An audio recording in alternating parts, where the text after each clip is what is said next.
नमस्कार। चुरो कुरोको चुरो बहसमा तपाईँलाई हार्दिक स्वागत छ। वर्षौँदेखि हामीले राजनीतिक स्थिरता किन भएन, अस्थिरता मात्रै किन भयो भन्दै कुरा गर्दै आयौँ। भू राजनीतिको प्रभाव हो भन्यौँ। अमेरिकामा सन् 2016मा निर्वाचित डोनाल्ड ट्रम्प फेरि सन् 2024को अन्तिममा राष्ट्रपति निर्वाचित भएर आएका छन्।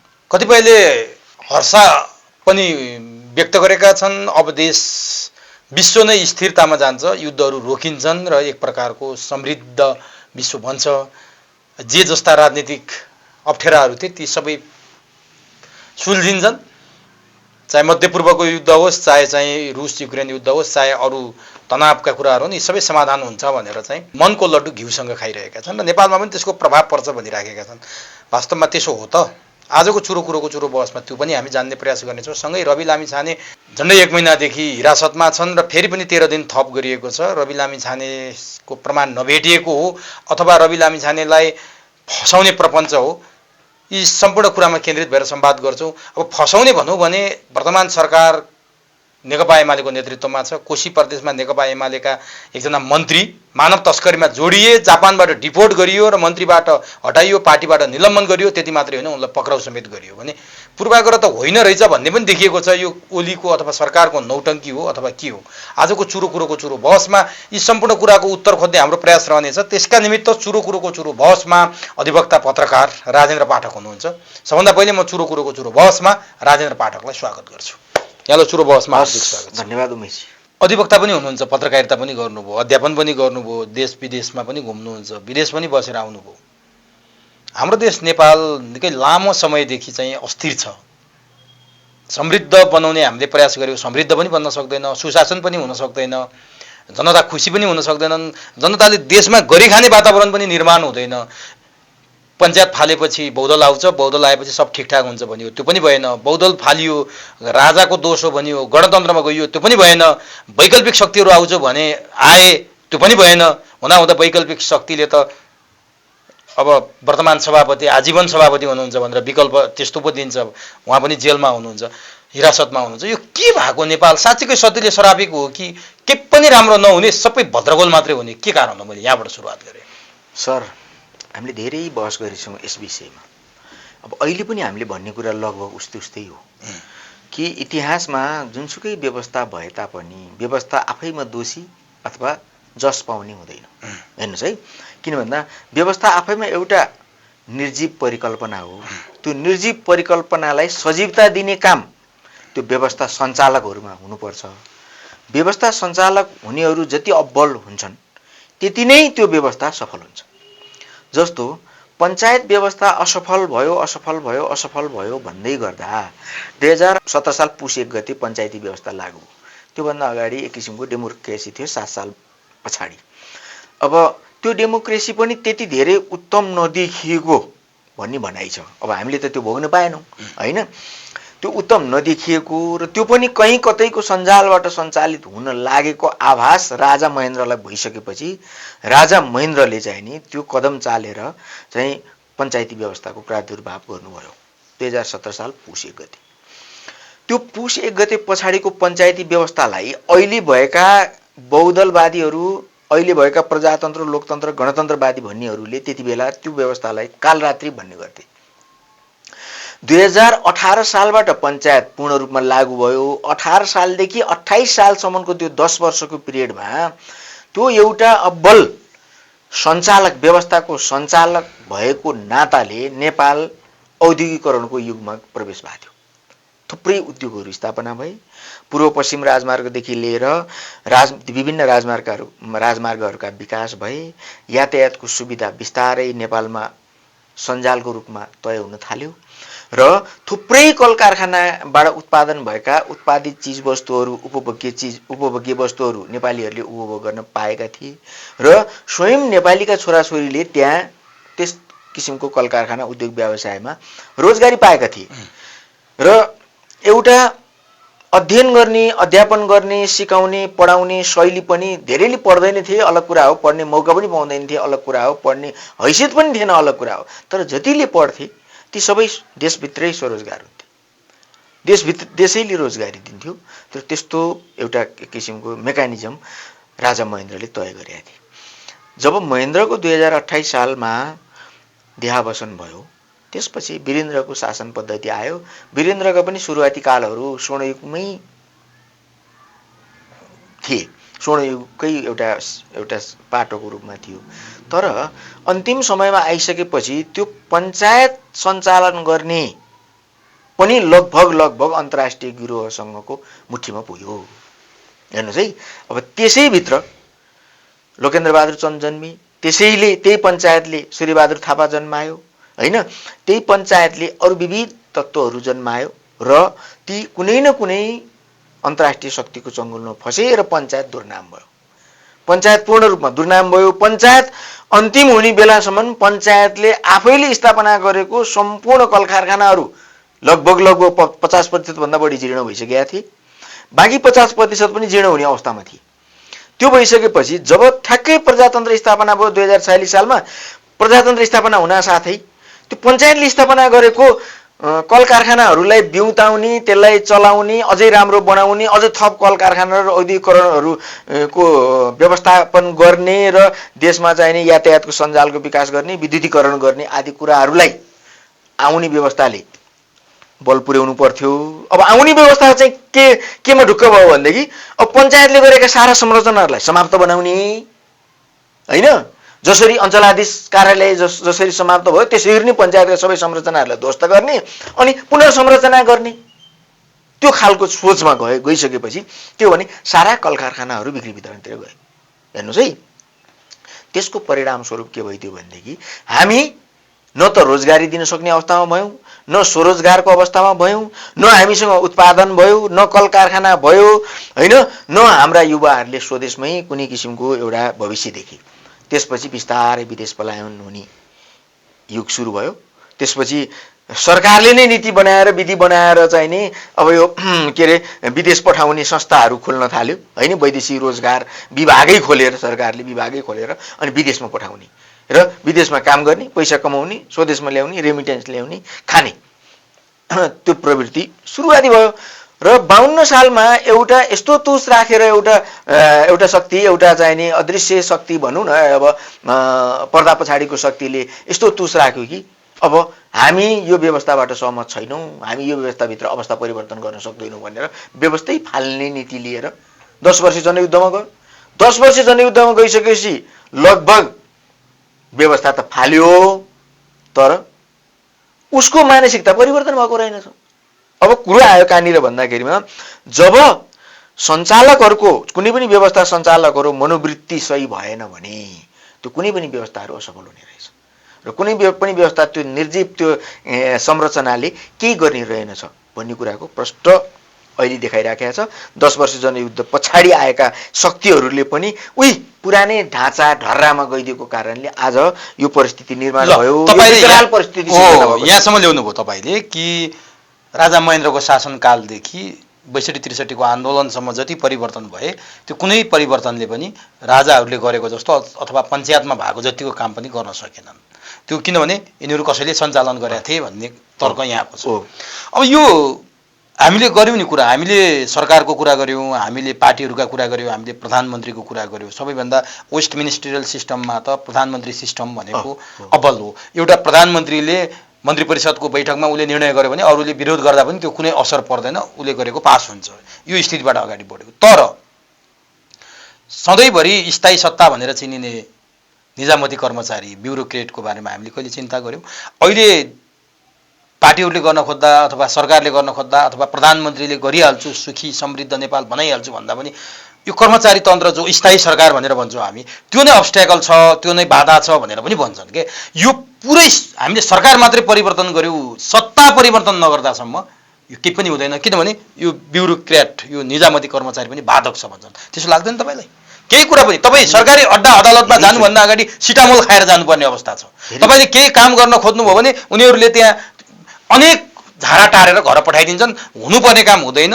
मान्छेले पास 100 रुपियाँ खर्च गर्ने ठाउँमा 5000 खर्च गर्नुपर्ने अवस्था छ। होटलमा बस्नुपर्ने, हप्तौँ बस्नुपर्ने, काम नगर्दिने, सबैभन्दा बाधक ब्युरोक्रेसी र निजामती कर्मचारी तन्त्र उठाउनु भयो। मैले वर्षौँदेखि यस विषयमा बहस पैरवी गरिराखेको छु, आफ्ना स्ट्याटसहरूमा लेखिराखेको छु, जनतालाई जगाइराखेको छु, मैले भेट्नेहरूलाई चिया पसलमा पनि जगाएको छु।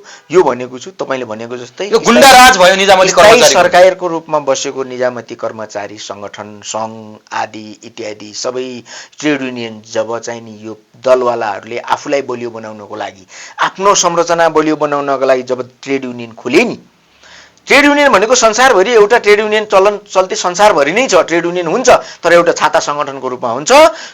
देशभरिका सम्पूर्ण ट्रेड युनियनसँग आबद्ध मान्छेहरू त्यसैभित्र रहन्छन् र त्यहाँ कसै पार्टी विशेषको ट्रेड युनियन हुँदैन। अब बहुदलीय व्यवस्थामा 130-40 वटा चाहिँ पार्टी भएको ठाउँमा 130-40 वटै ट्रेड युनियन खुल्न थालेपछि के हुन्छ? सबैले आफ्नो चाहिँ डम्फु बजाउन थाल्छन्। हो, यो तपाईँले उठाएको प्रश्नसँग यो कुरा जोडिएको छ। हामीले थुप्रैचोटि भन्यौँ ट्रेड युनियन खारेज गर्नुहोस्, विद्यार्थी युनियन खारेज गर्नुहोस्। निश्चित क्रियाकलाप सञ्चालन गर्नको लागि त्यो तय भएको थियो होला कुनै बेला, जस्तो विद्यार्थी युनियन विद्यार्थीलाई जागरण दिएर उचालेर उकासेर भोलि यो बहुदलीय व्यवस्थाको पक्षमा वकालत गर्नको लागि विद्यार्थीहरूलाई खटाइएको थियो होला।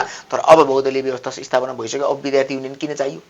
न विद्यार्थी युनियनले विद्यार्थीका हकितका काम गरेको हुनु, न विद्यार्थी युनियनमा विद्यार्थी लायकका विद्यार्थीहरू त्यहाँ युनियनको नेता हुनु, न कोही विद्यार्थी होइन प्रौढ भइसकेका वृद्ध भइसकेका मान्छेहरू विद्यार्थी युनियनको अध्यक्ष भएर आएका छन्। छोराछोरी बाबु चाहिँ विद्यार्थी अध्यक्ष छन्।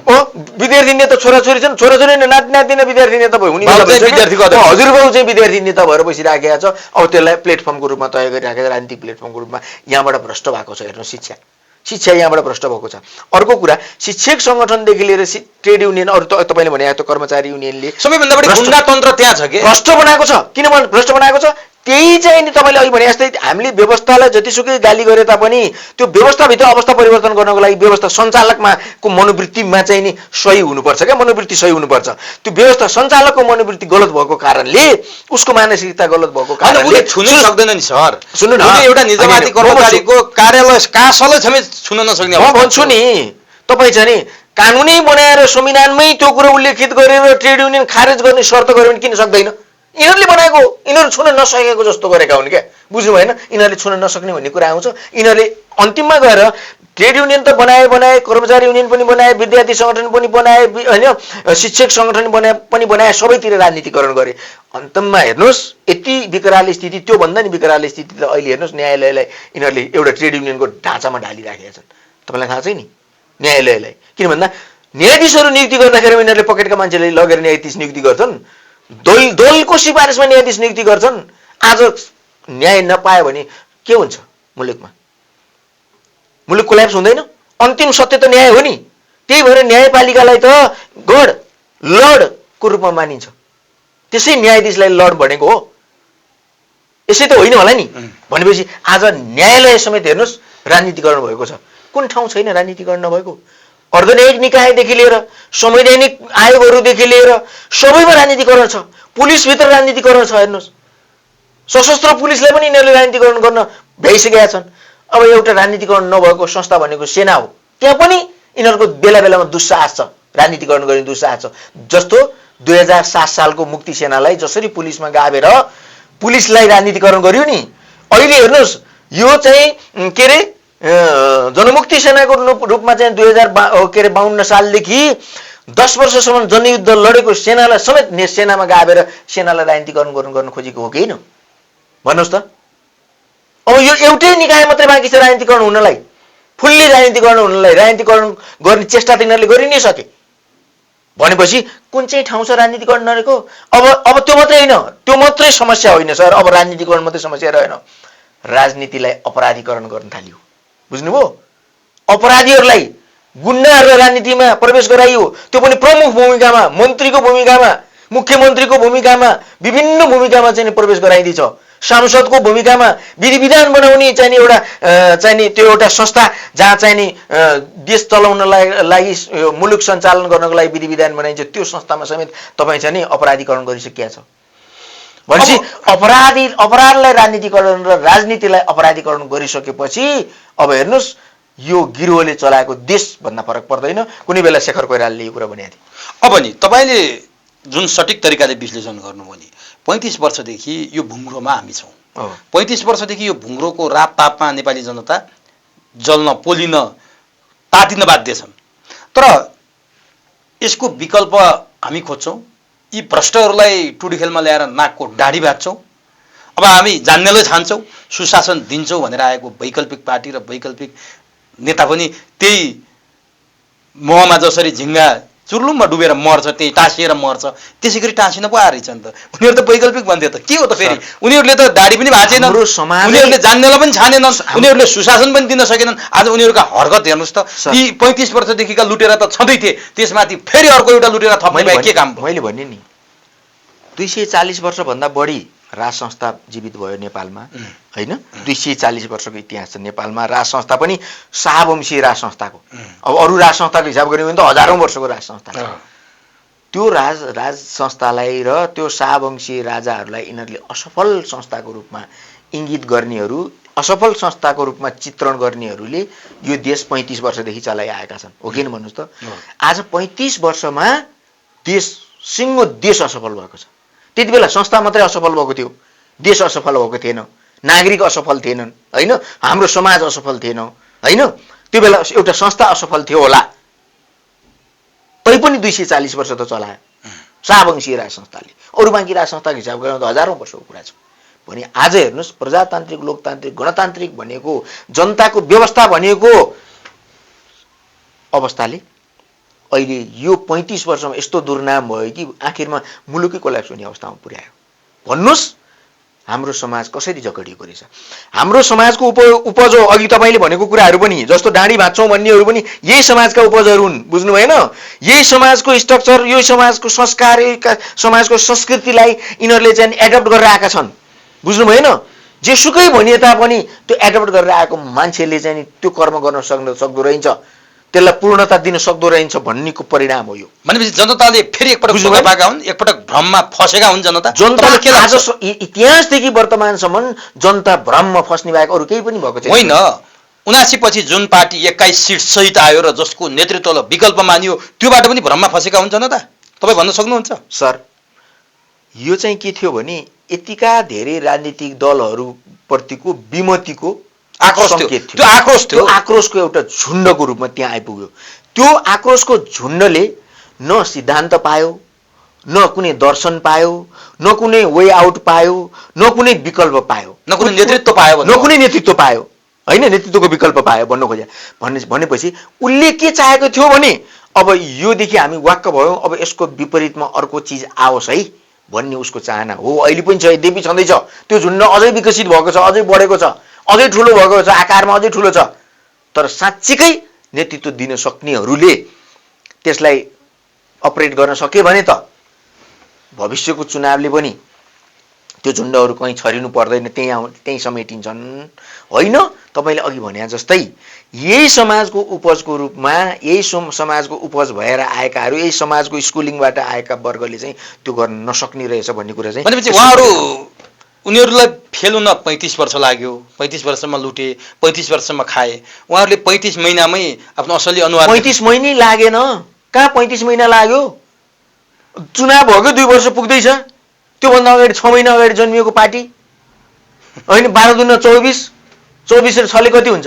30 महिना हुन्छ। कहाँ 35 महिनाको कुरा गर्नुहुन्छ? 30 महिनामै 30 महिनाभन्दा अगाडि नै फेलै देखिसके त यिनीहरू। भनेपछि भ्रम रहेछ है यो पनि। हेर्नुहोस्, यो अहिलेसम्म अन्यथा नलियोस्, वैकल्पिकहरूलाई म त्यो भ्रमको रूपमा म इङ्गित गर्न पनि चाहन्न। किन भन्दा विकल्प भनेको सधैँ विकल्पै हो, हरेक चिजको विकल्प हुन्छ।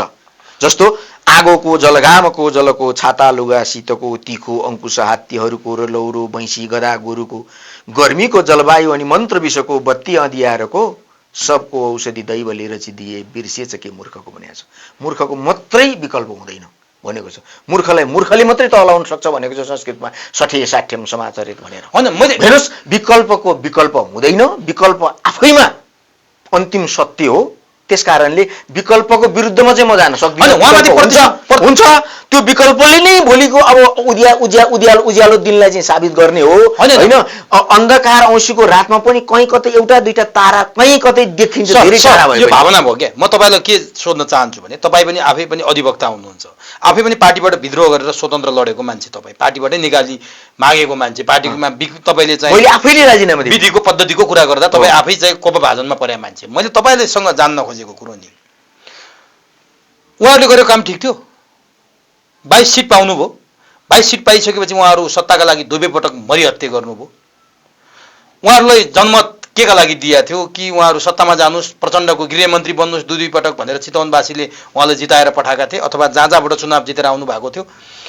काङ्ग्रेस र एमाले माओवादीले देश लुटे, बर्बाद पारे, अब तिमी जाऊ, तिनीहरूले ठिक पार भनेर पठाइएको थियो कि प्रचण्डको गृहमन्त्री बन, उप प्रधानमन्त्री बन, गिरिबन्धुको विषयमा कुरा उठ्यो भने संसदमा कानमा तेल हाल, अनि त्यसपछि आएर क्यान्टोनमेन्टको कुरा उठ्यो भने संसदमा तेल हाल, ओम्नी यतिको बारेमा उठ्यो भने तेल हाल, विपक्षमा भएकाहरूलाई पेल नपाइयो भने मजाले पेल, बोलेर आफ्नो वाक कटुता देखाऊ र ठगेर खाऊ भनेर पठाएको थियो कि। अब सुन्नुहोस्, आरजु देउवाले भुटानी शरणार्थीमा अनियमितता गरेका छिन्, उनलाई खोरमा हाल। केपी ओलीले गिरिबन्धुमा अनियमितता गरेका छन्, उनलाई खोरमा हाल। शेरबहादुरले भुटानी शरणार्थीमा व्हाइट बडीमा अनियमितता गरेका छन्, खोरमा हाल। प्रचण्डले क्यान्टोनमेन्टमा खाएका छन्, खोरमा हालेर हाल भनेर पठाएको थियो कि। तिमी चाहिँ उनीहरूको आज्ञाकारी गृहमन्त्री बन, उठ भन्यो उठ, बस भन्यो बस गर, अनि 22 सिटले चाहिँ पाउँदासम्म खाऊ, लुट र उनीहरूको बाटोमा हिँड भनेर पठाएको थियो। ल भनिदिनुहोस्। खोरमा हाल र खोरमा हाल्न सक्ने हैसियत त यिनको छँदै थिएन।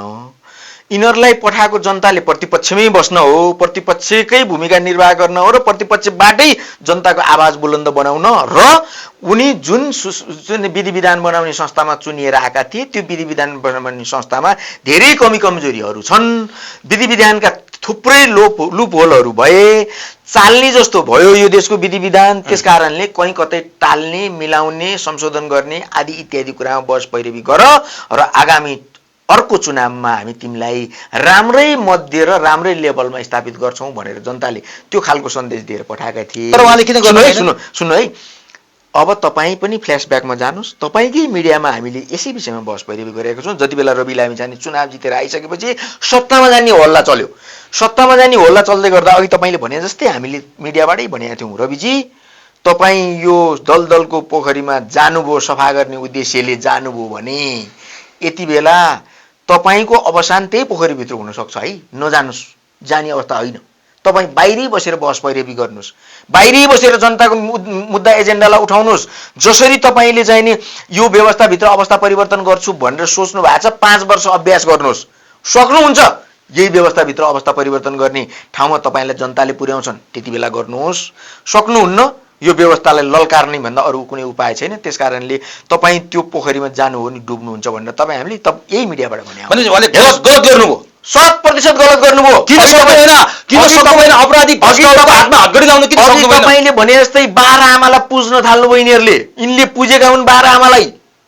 तिनी आमा तिनी बाले अहिले सिधाउँदैछन् यिनलाई, बुझ्नु भएन?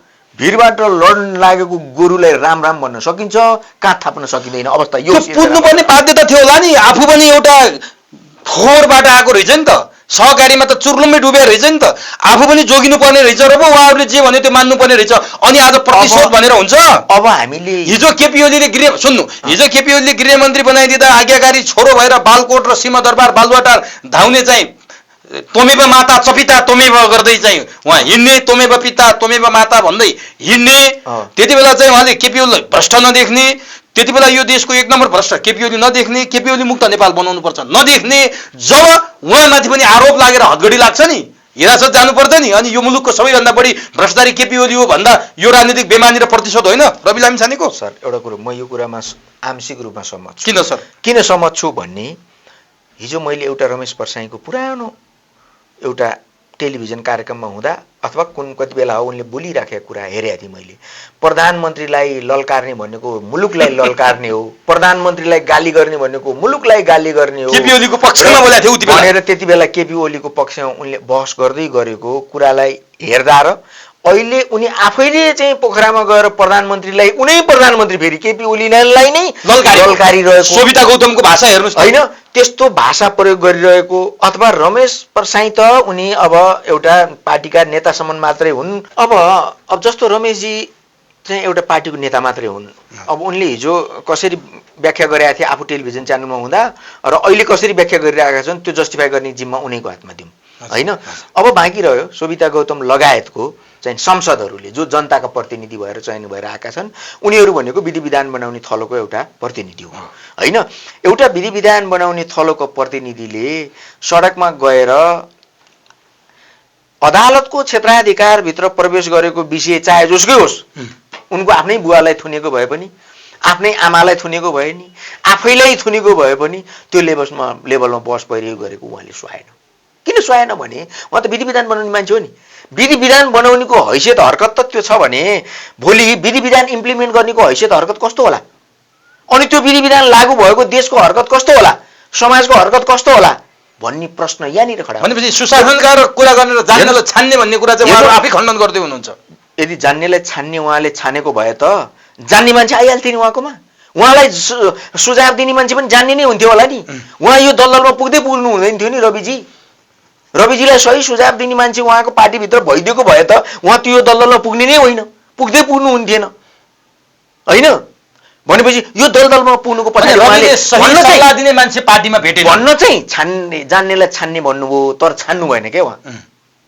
अफसोस यहाँनिर भयो क्या साँच्चीकै छान्नु भएन होइन फेरि सर्वे सर्वा आफै पनि त हुँदैन नि संसारमा सबै कुरा सल्लाहबाट पनि चल्छ सहमतिबाट पनि चल्छ बाधे जायते तत्त्वबोध होइन आफ्नै पार्टीभित्र पनि छलफल गरेर अब योग्य तरिकाले त्यहाँ प्रस्तुत हुनुपर्छ है भनिराखेको भए त यो अवस्था आउँदैन थियो होला सायद रवि लामिछाने गृहमन्त्रीमा नगइदिएको भए फेरि दोहोऱ्याएर पनि जाने चाहना इच्छा नराखिदिएको भए र गइसकेपछि पनि आफू गृहमन्त्री भएर जे जति सैन्य शक्ति आफ्नो हातमा लिएका छन् त्यसलाई चाहिँ नि कोही बाबु कोही आमा कोही हजुरआमा कोही नाति अथवा कोही पनाति कोही आफन्त कोही नातेदार कोही फलाना ढिस्काना नदेखिकिन अपराधीलाई कारबाही जसरी पनि गर्छु 24 घण्टाभित्र गर्छु भनेर गएको भए त म यो खाता खोलिदिउँ फलानो फाइल खोलिदिउँ भनिरहँदाखेरिमा ठ्याक्कै खोलेर एक्सनमा गइदिएको भए त आज यो आफू पनि कमजोर धरातलमा उभिएको र आफूमाथि पनि केही अब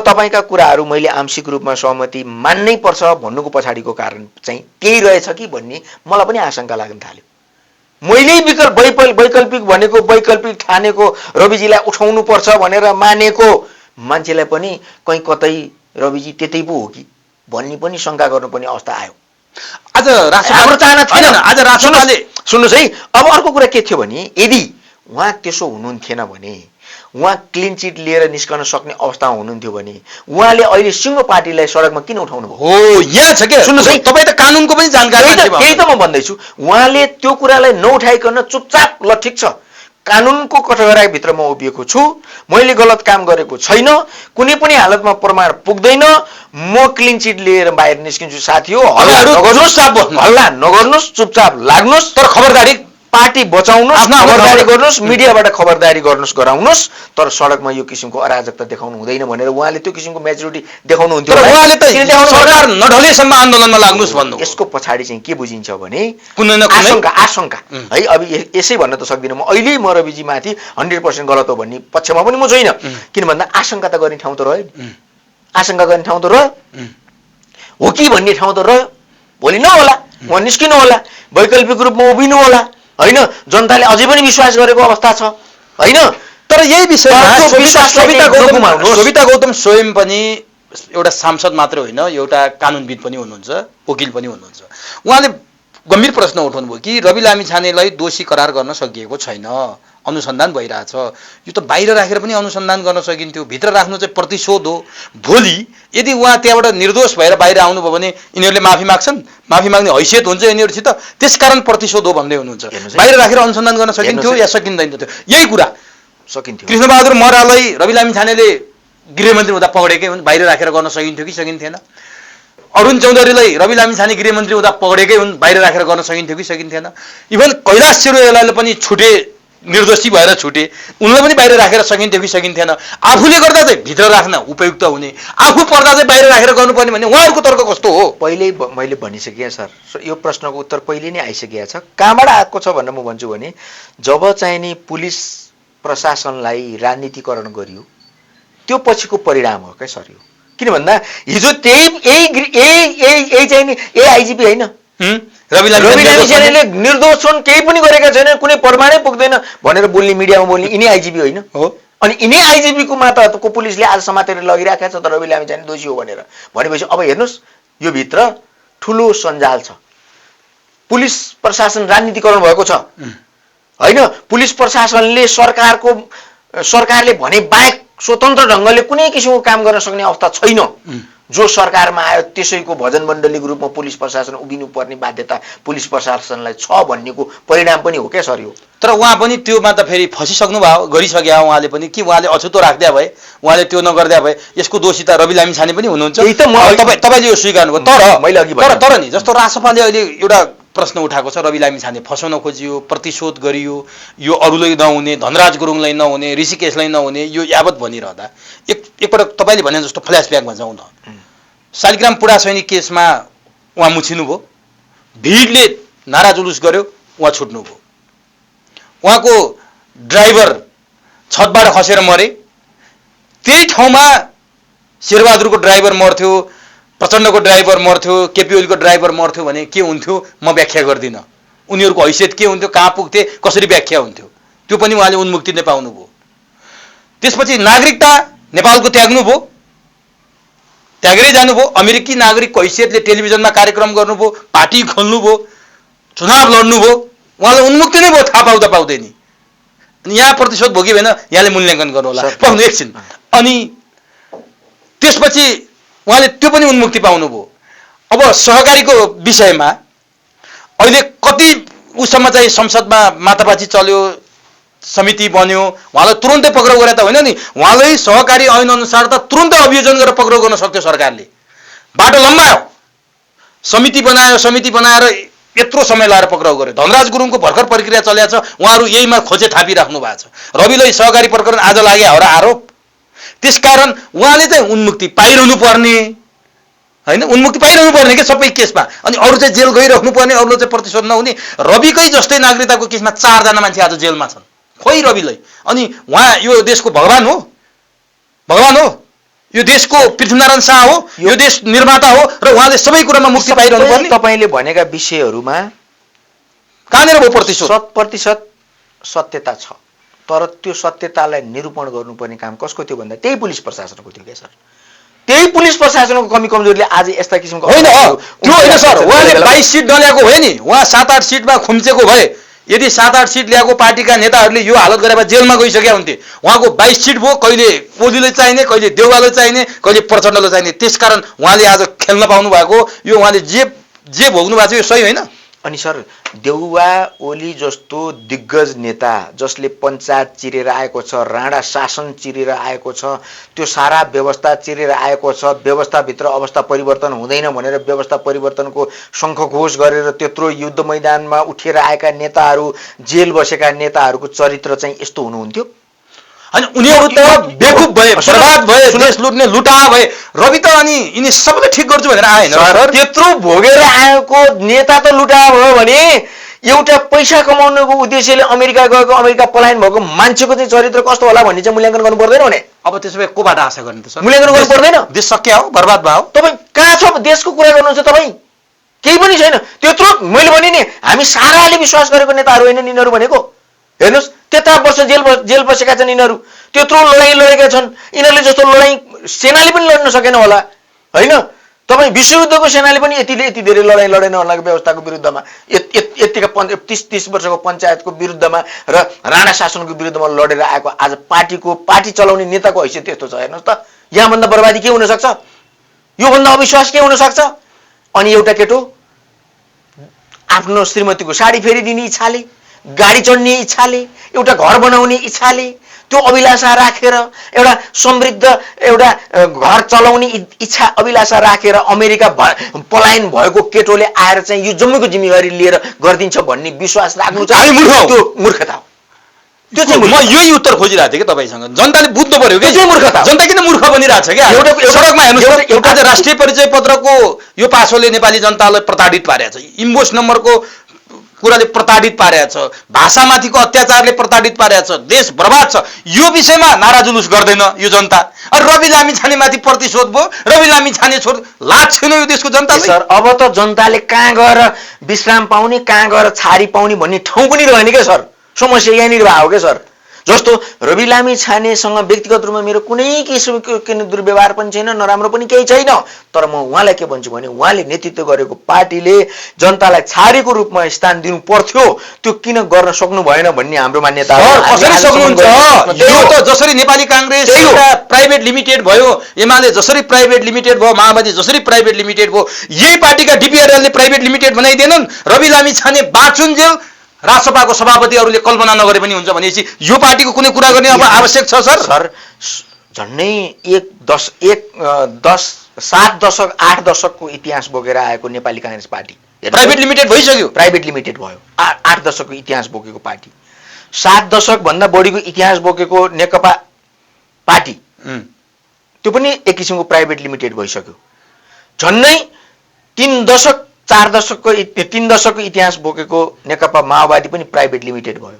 अब यो प्राइभेट लिमिटेडवालाहरूको संस्कारमा हुर्किएको अर्को एउटा समाजको कुनै एउटा पिउसोले त्यसले चाहिँ अनि चाहिँ नि पब्लिक लिमिटेड गरिदेला भनेर नि आशा गर्नु भनेपछि यो विकल्प होइन, यो विकल्प होइन सर। यो समाजले जे कुरा सिकायो त्यही कुरा त्यो एउटा त्यहाँको जनताले सिक्ने हो, त्यहाँको एउटा के अरे उपजले सिक्ने हो, चाहे जोसुकै होस्।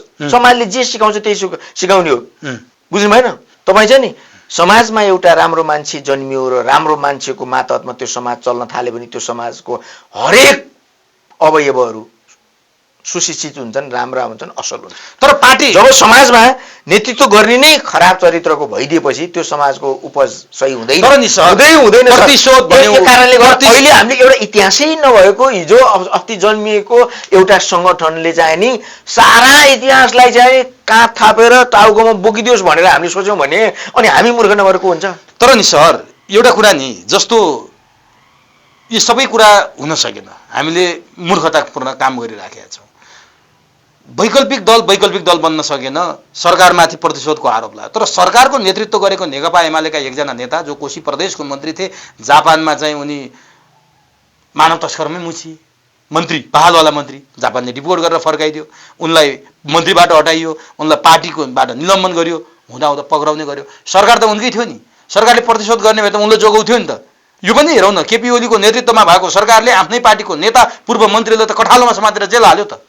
सर सुन्नुहोस्, उहाँले गर्नुभएको भए पनि के समथिङ के अधिकारी लीला बल्लभ अधिकारी उहाँले गर्नुभएको कुरा पनि कुनै अनौठो मलाई लाग्दैन। किन अनौठो लाग्दैन भने यो समाजले जे काम गरिरहेको थियो उहाँले पनि त्यही काम गरे हो। यिनी नेताहरूले जे काम गरिरहेको थियो उहाँले पनि त्यही काम गरे हो। आज तपाईँ चाहिँ नि यतिका धेरै इमिग्रेन्ट्स हुनुमा, यतिका धेरै चाहिँ नि यो चाहिँ नि यो मानव तस्कर हुनुमा नेतृत्वको यदि हात थिएन भने यो मानव तस्कर सम्भवै थिएन। उहाँले पनि त्यही काम गरे हो। के अनौठो कुरा गर्नुभएको छ र? 2 दिनको म्याद थपेको छ क्यारे होइन? 2 दिनको म्याद थपेको छ। रविले 13 दिनको म्याद थपेको छ, त्योभन्दा अगाडि 7 दिनको म्याद थप्यो, त्योभन्दा अगाडि पनि 10 दिनको म्याद थपिसक्यो र उहाँलाई 2 दिनमा के छानबिन गर्ने हो? 2 दिनमा किन उहाँलाई के छानबिन गरिनु परेको थियो र? डिपोर्ट गरेको रेकर्ड सधैँ थियो, के छानबिन हुनु पर्थ्यो र? सिधा लगेर पक्राउ त गर्यो नि सर, पार्टीबाट त हटायो नि। देखाउनको लागि त उहाँ आफैले राजीनामा दिएको पार्टीबाट माग गरेर हटाइ पाऊ भनेर माग गरेर राजीनामा दिएको। कहाँको पार्टीबाट हटाएको छ? पार्टीले एक्सन लिएको हो। पक्राउ त गर्यो नि सरकारले। सर देखाउनलाई त गर्नु पर्यो नि, देखाउन मात्रै, देखाउन त गर्नु परेन भने त 2 दिनको किन 2 दिनको होइन, त्यो 2 मिनेटको त्यहाँ त्यो चाहिँ इन्भेस्टिगेसनले उहाँलाई जेल पठाइदियो हुने छ। उहाँको अवस्था हेर्दा शेरबहादुर देउवाको कुरा सुन्दा चाहिँ हो जस्तो पनि लाग्छ। अनि के को 2 दिनको म्याच? शेरबहादुरले के भन्यो भने हाम्रा थुप्रै नेता पक्राउ परे, खुम्बहादुर पक्राउ परे, चिरञ्जीवी पक्राउ परे, त्यसपछि आएर बालकृष्ण खाँड पक्राउ परे। हामीले त नारा जुलुस गरेर कहिले पनि गएनौँ सडकमा, हामीले अदालतको कुरा मान्यौँ। खोइ त अहिले जान्नेलाई छान्ने पार्टीले त यो गरेन भनेर रविप्रति व्यङ्ग्य गर्दै थिए। ठिक हो कुरा होइन, कुरा त सही हो नि, कुरा त उनी सही गर्छन्, काम मात्रै गलत गर्ने हुन्। कुरा सही गर्ने, कुरा जहिले सही गर्छन् उनी, शेरबहादुर दाइ जहिले पनि कुरा सही गर्छन् त काम गलत गर्छन्। किन भन्दा काम चाहिँ उनको हातबाट हुँदैन, कुरा चाहिँ उनको मुखबाट हुन सक्छ तर यो त काम चाहिँ उनको यो कुरा त हातमा उनले भनेको त सारा सिङ्गो काङ्ग्रेस बदनाम हुनुको पछाडि कारण के भन्दा उनी मुखले सही गर्छन् कुरा सही गर्छन् तर काम गरेर गर्छन् त्यो काम आफू गर्दै गर्दैनन् अर्कोबाट गराउँछन् अनि गलत काम हुन्छ अब सही कुरा गरेर अब मैले पो कसरी गलत भनौँ रविको यो केस छ नि म्याथ थप्दै गएको छ यदि पोखराबाट छुट पाइहाल्यो भने पनि फेरि रूपन्देहीले पक्राउ पूर्ति जारी गरेको छ फेरि त्यसपछि पर्सा होला चितवन होला काठमाडौँ होला यिनीहरू यसै गरी घुमाएरै समय कटाउन खोजे हो सरकारले अथवा यसको टुङ्गो कहाँ गएर लाग्छ जस्तो लाग्छ यो देशमा सरकारले दुःख दिन चाह्यो भने जे पनि गर्न सक्छ भन्नेको थुप्रै परिणामहरू छन् 8 वर्ष 10 वर्ष जेल सजाय पाएर निस्केको मान्छेहरूले क्लिन चिट पाएको छ त्यसलाई कुनै राज्यले कम्पेन्सेसन दिएको छ आजसम्म थुप्रै इतिहास छ नि थुप्रै छ नि 8 वर्ष 10 वर्ष जेल पर्यो तर ऊ निर्दोष रहेछ अहिले छोडिदियो 10 वर्षसम्म उसको सारा जीवन बर्बाद भएको चाहिँ राज्यले कम्पेन्सेसन दिएको छ त्यही पनि नहोला भन्न के सकिन्छ भने त राज्यले चाह्यो भने जति बेला नि दुःख दिन सक्ने रहेछ भन्ने कुराको परिणाम हो क्या सर यहाँ चाहिँ राज्य केन्द्रित रहेछ क्या सर कानुन केन्द्रित होइन रहेछ क्या भनेपछि रविमाथि राज्य केन्द्रित रवि भोलि सुन्नुहोस् यो अदालतले जे निर्णय गर्छ नि त्यो पनि राज्य केन्द्रित निर्णय हुँदो रहेछ र यदा कदा छिटफुट निर्णयहरू अदालतले प्रशंसा योग्य निर्णयहरू पनि थुप्रै गरेका छन् नगरे होइन तर न्यायालयलाई पनि न्यायपालिकालाई पनि राजनीतिकरण गर्ने दुस्साहस यी दलहरू यी पार्टीबाट भइराखेको छ होइन भलै अब आउने कुनै वैकल्पिक दल शक्तिले चाहिँ न्यायालयलाई चाहिँ नि न्यायपालिकालाई चाहिँ तटस्थ गरिनुपर्छ न्यायपालिका कार्यपालिका व्यवस्थापिका यो तीनैवटा संस्था तटस्थ हुन् यिनीहरूले तटस्थ रूपमा कारबाही गर्न पाउनुपर्छ मोन्टेस्क्यूको धारणा अनुसार त्यो विकसित भएको यो संस्था यसै गरी नै जान पाउनुपर्छ भनेर कसैले वकालत गरिदियो त्यो किसिमको संविधान बन्यो त्यो किसिमको विधि विधान बन्यो भने अलग कुरा होला सर नत्र यसै गरी नै जाने हो भने अब देश पूर्ण रूपमा राजनीतिकरण भइसकेको छ कुनै एक दुईवटा छिटपुट संस्था बाँकी होला न मैले भने त्यो सेना बाँकी छ त्यो पनि राजनीतिकरण भयो भने अब सक्यो प्रधानमन्त्री जो हुन्छ उसैले सबै जङ्गबहादुर जस्तो न्याय दिनु पनि उसैले हो अन्याय गर्ने पनि उसैले हो जेल तोक्ने उसैले हो जेल तोक्ने पनि उसैले हो होइन अब कोर्रा हान्ने पनि उसैले हो फाँसीको सजाय दिने पनि उसैले हो सम्पूर्ण कुरा उसैको निर्णयमा भर पर्छ भोलि उसको जी हजुरीमा जे चढायो त्यो कुरा चाहिँ उसले यसो हेर्छ अब यसो अनुहार पनि हेर्छ यसो आसेपासेहरूको भनाइ पनि एक दुईवटा कुरा सुन्छ अनि त्यसपछि निर्णय गरिदिन्छ जसलाई अन्याय हो चलायो न्याय होस् के मतलब उसलाई तर सडक तताउने व्यापक तयारी भएको छ दुर्गा प्रसादले फेरि मङ्सिर 7 मा भीषण आन्दोलनको कुरा गरेका छन् रमा सिंहले महासंग्रामको घोषणा गरेका छिन् हैन अरु राजा चाहिन्छ भन्ने शक्तिहरू सबै शक्तिहरू एक एक ठाउँमा आएर उलटपुलट गर्न थाले जस्तो पनि देखिन्छ जनता सचेत भएको दिन परिणाम फरक आउँछ जुन दिनसम्म जनता सचेत हुँदैनन् जुन दिनसम्म मासु भातमा भोट दिइन्छ जुन दिनसम्म एक बोतल रक्सीमा भोट दिइन्छ जुन दिनसम्म मेरो बाबुले चलाएको पार्टी हो म पनि त्यसैमा हुन्छु भनेर भोट दिइन्छ जुन दिनसम्म यो चाहिँ नि इतिहास बोकेको दल हो मात्रै भनेर अरु बाँकी कुरालाई सबै भाडमा जाए भनिन्छ त्यो दिनसम्म यही स्थिति हुने हो त्यसकारणले गर्दाखेरिमा जुन दिन जनता सचेत हुन्छ त्यो दिन कहिले हुन्छ सर जनतै सकिसक्यो सडकमा जाउने जनतै छैन देशमा परिवर्तन जस्तो रूपचन्द्र विष्टले कुनै बेला भन्नुहुन्थ्यो के जनतालाई जगाउन वर्षौं वर्ष खर्च गरियो सारा जीवन खर्च गरियो तर जनता जागेनन् र अन्तिममा म जनता नजाग्दै मेरो अवसान हुने भयो भनेर रूपचन्द्र विष्टले भनेका थिए के भनेपछि हामी पनि लगभग त्यस्तै अवस्थामा पुगिसकेका छौँ हेर्नुस् जनता जगाउन जनता जाग्ने जनता थुप्रै लागेका छन् जनता जाग्ने अवस्था निर्माण पनि सडकमै आउने जनता छैन हैन जनता सडकमा आए भने पनि कुनै इन्टेन्सनले आएका हुन्छन् एउटा आफ्नो इन्टेन्सन पुरा भएपछि फेरि सडक खाली गरिदिन्छन् हैन यो कसरी चलिराखेको छ यो अचम्मको कुरा हो यो जनता हैन अब त कार्यकर्ता मात्रै बाँकी छन् कि क्या हो साच्चीकै जनता त देश बाहिरी कि क्या हो देश छोडी कि क्या हो भन्ने परिस्थिति निर्माण भइसकेको छ तर अलिअलि आशा राखौं फेरि यिनै कार्यकर्ता पनि भविष्य नदेखेर जागे भने र फेरि जनताकै रूपमा परिणत भए भने र अलिअलि बच्चे खुचेका जनताले पनि सचेतनालाई दिमागमा राखेर अब यो व्यवस्था यो संविधान यो दल यो पार्टीबाट चाहिँ देश चल्न सम्भव छैन अब फरक संविधान फरक व्यवस्थाको परिकल्पना गर्नै पर्छ हरेक कुराको विकल्प हुन्छ हुन त प्रजातन्त्र लोकतन्त्र गणतन्त्रको विकल्प हुँदैन भनिन्छ तर त्यसको पनि विकल्प हुन्छ भनेर हामी सम्पूर्ण जनता लाग्यौं भने परिवर्तन सम्भव छ अब यो देशमा यो व्यथितिबाट हामी गुज्रिराखेका छौं परिवर्तन सम्भव छ विश्वको राजनीतिले भू राजनीतिले पनि यहाँ असर पार्छ हाम्रा छरछिमेकको राजनीतिले पनि यहाँ छुन्छ संयुक्त राज्य अमेरिका जो विश्वकै अब्बल शक्ति शीर्ष शक्तिका रूपमा आफूलाई उभ्याएको छ त्यसका विरुद्धमा अनेक देशहरू पनि आफू एक नम्बर हुनका लागि लागिसकेका छन् अमेरिका आफै गन्जागोलमा फँसिया छ। तर डोनाल्ड ट्रम्प राष्ट्रपति भएर आइसकेपछि विश्वमा एउटा आशा जागेको छ, युद्धहरू अन्त्य हुन्छन् कि, मध्यपूर्वको युद्ध अन्त्य हुन्छ, रुस युक्रेन युद्ध अन्त्य हुन्छ, विश्व नै अब एक प्रकारले भन्ने हो भने परिवर्तनतिर जान्छ, यी त्रैमाम त्रासका अवस्थाहरू अब घट्दै जानेछन् भन्ने आकलन गरिएको छ। कि डोनाल्ड ट्रम्पको इन्ट्रीले विश्वमा यो सन्देश दिन सक्छ? सर, तपाईँले छ नि डोनाल्ड ट्रम्पको इन्ट्रीले विश्वलाई र नेपाललाई पनि परिवर्तन गर्न सक्ला भन्नुको पछाडिको कारण विनोद चौधरी फोर्ब्स पत्रिकाले लेखेको खरबपतिको सूचीमा छन् नि, अनि ती पनि नेपाली हुन् नि, अनि हाम्रो नेपाली पनि खरबपतिको सूचीमा छ भनेर हामी भात खान नपाउनेहरूले पनि खुसी मनाएको जस्तै कुरा हो क्या सर।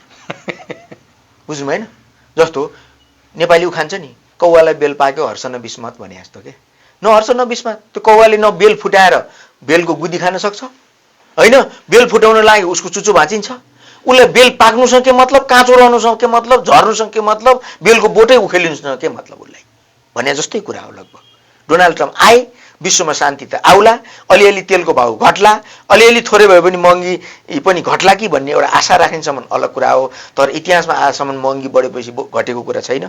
हामीले आफ्नो देशको सिस्टमलाई सही तरिकाले उपयोग गर्न सक्यौँ, परिचालित गर्न सक्यौँ भने, एउटा अपनत्वलाई हामीले कायम गर्न सक्यौँ भने डोनाल्ड ट्रम्पको उपस्थितिले हामीलाई थप बल मिल्ला।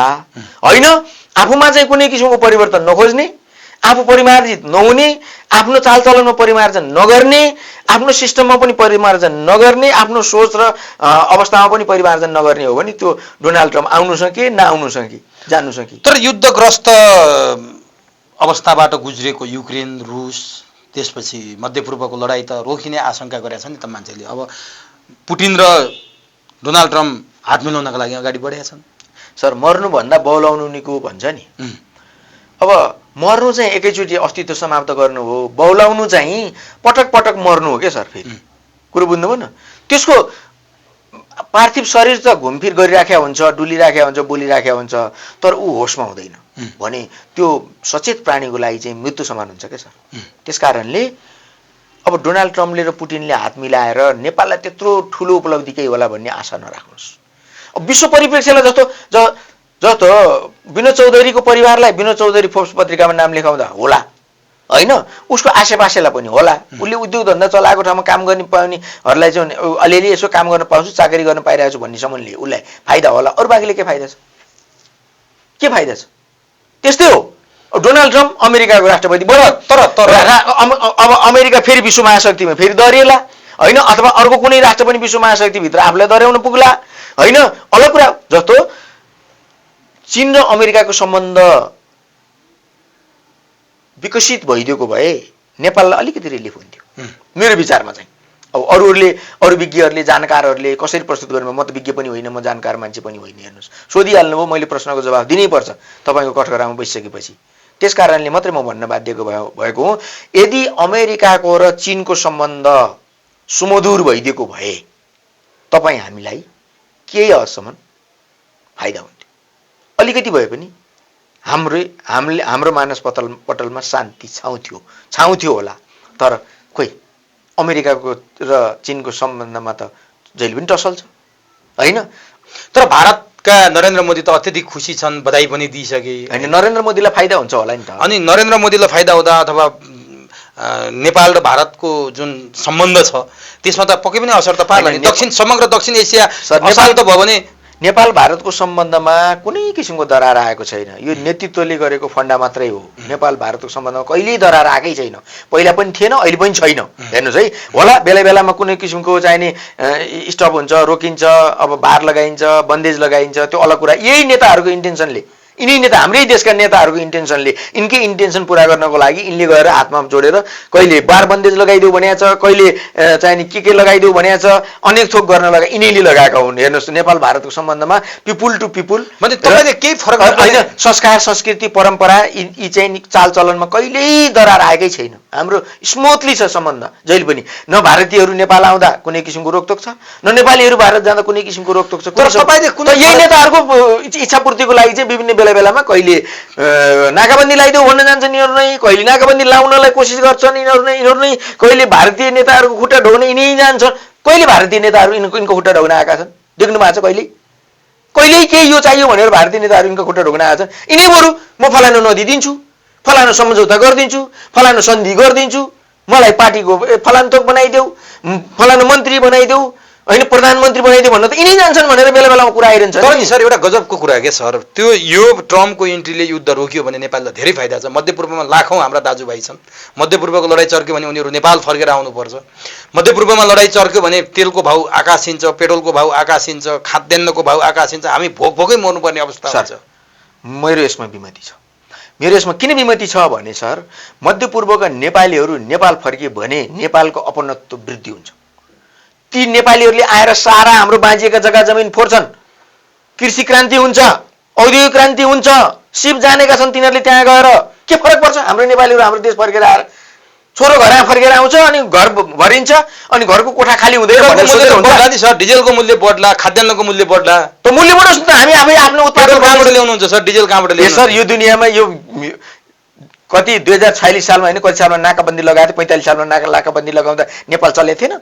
भनेपछि ट्रम्प आए पनि नेपाललाई केही फरक पर्दैन? केही फरक पर्दैन कि बाइडेन आए पनि यति कुरा बुझ्नुहोस् कि हामी सशक्त हुन्छौँ। उल्टो के भने हाम्रो विदेशीका नेपालीहरू फर्कियो भने हाम्रै देशमा उन्नति हुन्छ। अब देशप्रतिको माया जाग्छ, अपनत्व जाग्छ, होइन देश आफ्नो देश भने आफ्नै देश हो रहेछ भन्ने एक किसिमको धारणा विकसित हुन्छ, होइन आफ्नै देशमा बसेर के गर्नुपर्छ भन्ने धारणाको विकास हुन्छ अनि त्यसपछि मुलुक बन्छ क्या सर। भनेपछि ट्रम्पको जित नेपाललाई हर्षण बिस्मात, कागले बेलबागी हर्षण। मैले अघि नि भने नि हाम्रो अवस्था व्यवस्था, हाम्रो सोच विचार, हाम्रो काम कार्यनीति परिवर्तन गरेर हामीले त्योसँग मिलान गर्ने हिसाबले जान सक्यौँ भने त ट्रम्पको आगमनले होला नै, थोर बहुत भए पनि फाइदै होला। तर हाम्रो चाहिँ परिवर्तन केही पनि नगर्ने, ट्रम्प आइदियो भने सादा परिवर्तन भइहाल्छ भनेर सोचेर चाहिँ यस्तो अन्धविश्वास लिएर चाहिँ म हिँड्नेवाला छैन। मबाट त्यो सम्भव पनि छैन, त्यो असम्भव कुरा हो। हस्, यो महत्त्वपूर्ण समय र संवादका लागि यहाँलाई हार्दिक धन्यवाद। हस्, मेरो विचार सम्प्रेषण गर्ने मौका दिनुभयो। तपाईँ लगायत तपाईँको सम्पूर्ण मिडिया टिमलाई हार्दिक धन्यवाद भन्दै सम्पूर्ण दर्शकवृन्दलाई मेरो हार्दिक नमन। हस् हस्।